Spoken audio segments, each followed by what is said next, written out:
굿모닝. 좋은 아침을 하겠습니다. 맞아요. 진짜 우리가 매일매일 예수님 때문에 매일 아침이 좋은 아침이에요. 매일 아침이 행복한 아침이고 매일 아침이 소망찬 아침입니다. 여러분과 함께 이렇게 아침을 시작할 수 있어서 너무 행복해요.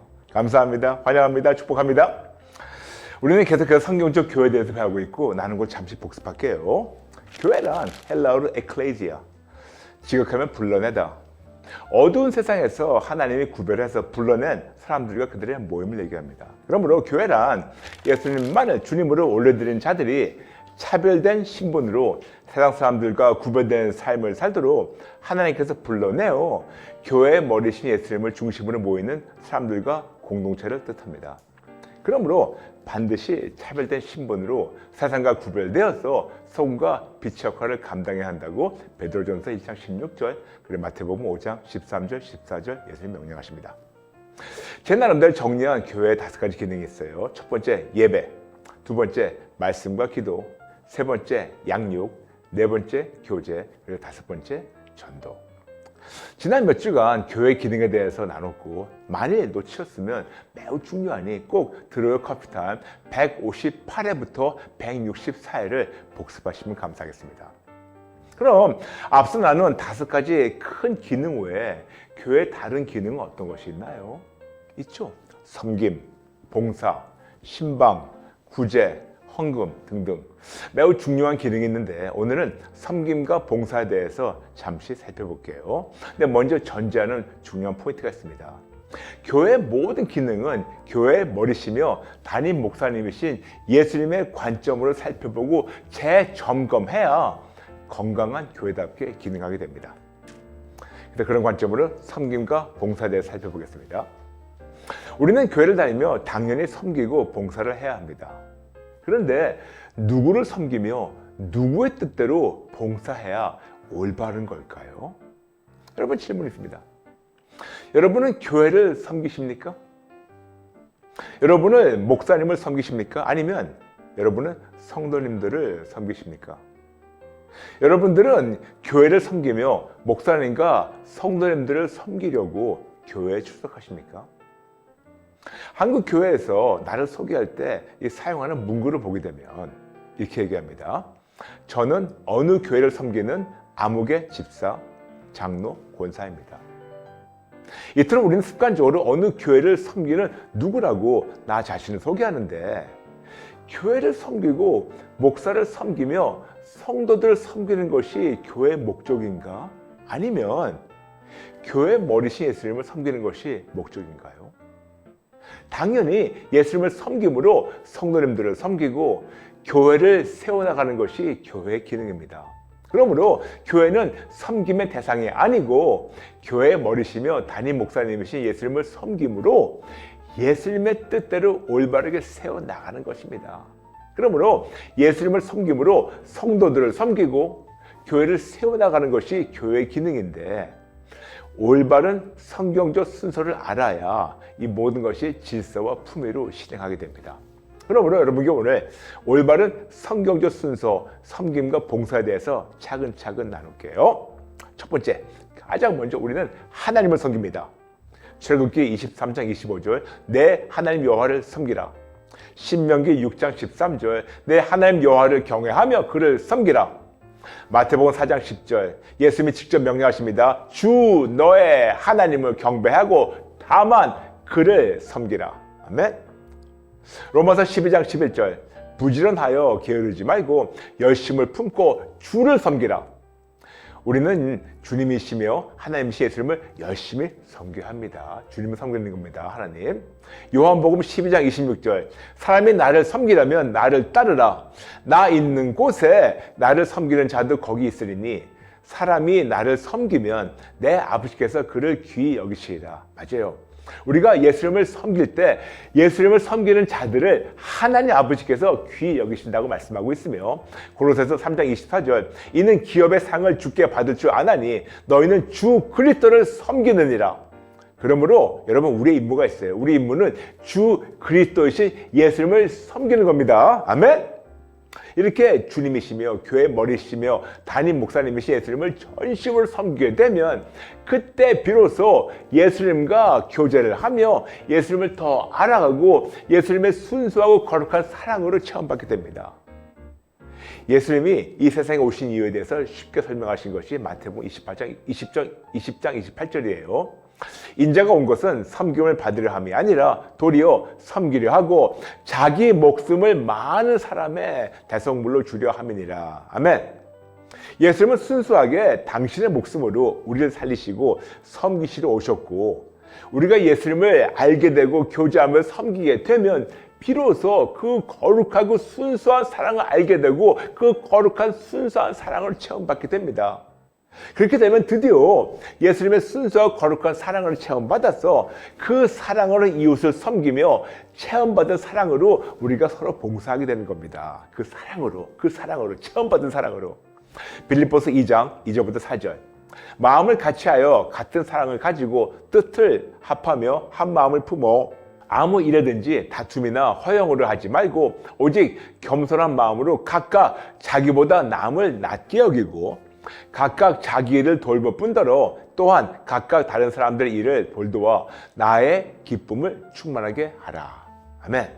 이토록 예수님의 순수한 사랑으로 남을 나보다 낮게 여기며, 이거 높게죠. 낮게 여기며 남의 일을 돌봐주면서 그 다음에 하는 것이 있습니다. 갈라디아서 5장 13절. 형제들아, 너희가 자유를 위하여 부르심을 입었나니 그러나 그 자유로 육체의 기회를 삼지 말고 오직 사랑으로 서로 종노릇을 하라. 맞아요. 그 체험받은 사랑으로 서로 종노릇을 하며 서로 섬기며 에베소서 6장 7절 기쁜 마음으로 섬기기를 주께 하들 하고 사람들에게 하들 하지 말라. 맞아요. 그 사랑으로 우리가 서로를 기쁜 마음으로 예수님을 섬기듯이 남을, 성도를 섬기는 거며, 그리고 베드로전서 4장 10절 각각 은사를 받은 대로 하나님이 여러 가지 은혜를 맡은 선한 청지기같이 서로 봉사하라. 성령님이 나타나게 하시는 은사대로 서로 봉사하게 해서 그 다음에 로마서 12장 10절부터 13절 말씀대로 형제를 사랑하여 서로 우애하고 존경하기를 서로 먼저 하며 부지런하여 게으르지 말고 열심을 품고 주를 섬기라. 소망 중에 즐거워하며 환난 중에 참으며 기도에 항상 힘쓰며 성도들의 쓸 것을 공급하며 손 대접하기를 힘쓰라. 고로새서 3장 23절 24절 무슨 일을 하든지 마음을 다하여 주께 하들 하고 사람에게 하들 하지 말라. 이는 기업의 상을 주께 받을 줄 아나니 너희는 주 그리스도를 섬기느니라. 아멘. 에베소서 4장 12절 이는 성도를 온전하게 하여 봉사 일을 하게 하며 그리스도의 몸을 세우려 하심이니라. 그러므로 이걸 다 종합한다면 교회나 목사나 성도를 섬기는 것이 주 목적이 아니고 우리의 임무대로 주 그리스도이신 예수님을 섬겨서 그리스도의 몸, 즉 교회가 든든히 세워지는 것이 교회의 기능이에요. 이것이 바로 올바른 섬김과 봉사이며 이 모든 것이 교회의 머리이신 예수님과 수직적 관계 회복부터 시작돼서 수직적 교제로 말미암아 이것이 아름답게 이루어지게 됩니다. 그래서 이것에 대해서 드로이어 커피탄 163편 교회 기능 교제편에서 미리 나눴죠. 이토록 교회 안에서 섬김과 봉사도 성도들과 수평적 관계인데 이것이 올바르게 이루어지려면 가장 먼저 모든 성도들 개개인이 하나님과 수직적 관계가 회복이 되고 하나님과 수직적 교제가 이루어지면 하나님으로 말미암아 성도들과의 관계가 회복되어서 아름다운 섬김과 봉사가 교회 안에서 너무나도 아름답게 이루어지게 됩니다. 이것을 아주 쉽게 설명한 것이 바로 우상 모델이에요. 보이시죠? 맞아요. 우상 모델. 하나님과 수직적으로 되니까 그분으로 말미암아 수평적으로 하나님을 말미암아 모든 것이 아름답게 되는 겁니다. 거기엔 당연히 성도들과 교제도 있고 섬김과 봉사도 포함되어 있습니다. 이제껏 이런 핵심적인 것을 놓치며 섬김과 봉사만 하려니까 매우 무겁게 느껴졌고 우상 모델로 느껴졌지만 우상 모델로 수직적 관계부터 회복되도록 최선을 다하면 하나님께서 아름다운 섬김과 봉사를 하도록 이루어주시며 교회를 드디어 아름답게 세워주십니다. 물론 때로는 시간이 걸릴 수 있지만 모든 성도들 개개인이 가장 먼저 예수님과 수직적 관계가 회복되고 수직적 교회가 이루어지면 성도들과의 교제만이 아니고 섬김과 봉사와 모든 면에서 매우 초자연적으로 회복이 되며 참 축복을 누리게 되며 드디어 교회가 교회답게 기능하도록 하나님이 세워주십니다. 아멘. 에베소서 4장 15절 16절 오직 사랑 안에서 참될 것을 하여 범사에 그에게까지 자랄지라. 그는 머리니 곧 그리스도시라. 그에게서 온 몸이 각 마디를 통하여 도움을 받음으로 연결되고 결합되어 각 지체의 분량들을 역사하여 그 몸을 자라게 하며 사랑 안에서 스스로 세우느니라. 이럴 때 비로소 하나님의 명령이 무겁지 않고 기쁨으로 섬기며 봉사를 하게 돼요. 그리고 마태복음 18장 20절 두세 사람이 내 이름으로 모인 곳에는 나도 그들 중에 있느니라. 맞아요. 이렇게 기쁨으로 예수님의 이름으로 모여서 예배드리고 교제하며 섬기고 봉사할 때 그때 예수님이 함께 하시며 드디어 교회를 교회답게 아름답게 예수님이 세워주십니다. 이렇게 교회에서 오직 예수님 중심으로 훈련받고 교제하게 되면 당연히 자발적으로 섬기며 봉사하게 됩니다. 그러므로 섬김과 봉사는 교회 기능이라보다 교회 기능에서 나오는 열매라고 생각하는 것이 더 좋을 것 같아요. 이렇게 자유로 섬기고 봉사할 때 하나님께서 기쁘게 받아주시고 은혜와 축복을 한량없이 부어주십니다. 누구에게 강압적으로 섬기고 봉사라고 강요하는 것이 아니고 자발적으로 하는 것이며 이런 같은 맥락으로 교회 다른 기능, 헌금이나 그것도 마찬가지입니다. 그래서 교회 다른 기능, 신방, 구제, 헌금들이 있는데 이것은 어떻게 되는 건가? 하나님의 관점으로 다음 시간에 우리가 함께 살펴보겠습니다. 오늘 말씀에서 한 줄 숫자가 있어요. 오늘 편을 몇 번 더 시청하시고 많은 분들과 나눠주세요. 그리고 여러분 감사 노트 함께 쓰겠습니다. 오늘 나눈 모든 성경 구절을 다 쓰시고 묵상해 주세요. 그리고 나에게 질문합니다. 나는 지금 예수님과 수직적 관계가 회복되어서 수직적 교제를 나누고 있는가? 만약 아니라면 다시 시작하며 이런 기회를 주신 하나님께 감사를 심으면 어떨까요?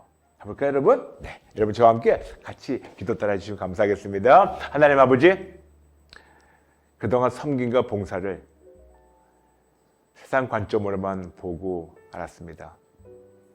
이제 교회의 머리시며 담임 목사님이신 예수님의 관점으로 보고 알았으니 가장 먼저 예수님과 관계가 회복되고 그 사랑으로 체험받아서 성도들을 섬기게 도와주세요.